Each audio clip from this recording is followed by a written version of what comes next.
अंबन जूं टोकरियूं वण पिकनिक ऐं अंबन जूं टोकरियूं वाह में बेहतल उहे यारियूं आयूं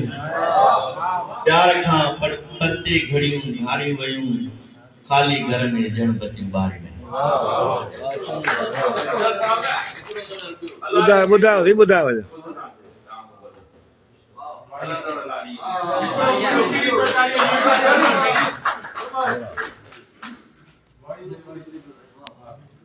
असल में इहो सादिक फ़कीर सां ई ॻायो हुयो पोइ वरी उनजो जॾहिं हादसो थियो त ईअं लॻो त उहो गुल ॼण उहो हलंदड़ तारी में उहो किरी पियो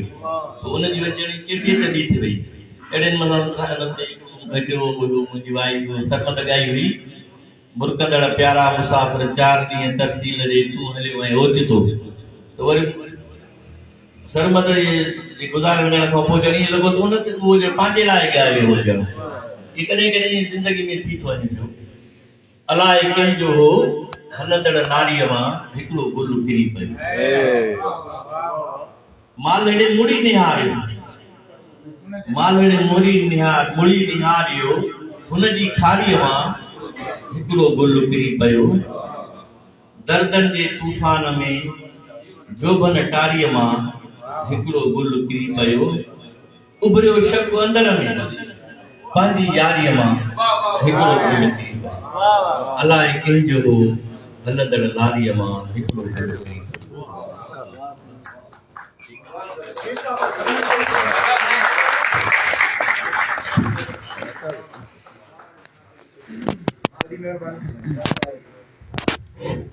दोस्तनि जी वॾी महिरबानी ऐं असांजी इहा जेका महफ़िल आहे इहा वरी पुॼाणी जे कोन थी पहुचे मूसीक़ीअ जो हिकिड़ो ख़ूबसूरत रंग आहे उस्ताद दुर्गापुर सुमरो सां गॾु आहे ऐं इन्हनि दोस्तनि जो जेको आहे साथ असां रहंदो त असां हिन महफ़िल खे थोरो अॻे वधाए सघंदासीं ऐं तव्हांजो साथ हुजणु तमामु ज़रूरी आहे जेके दोस्त असांखे महिरबानी वॾी महिरबानी उस्ताद अब्दुल गफूर सुमरो साहब गुज़ारिश आहे कि स्टेज संभाले असांजी ॻाल्हि कॾहिं उस्ताद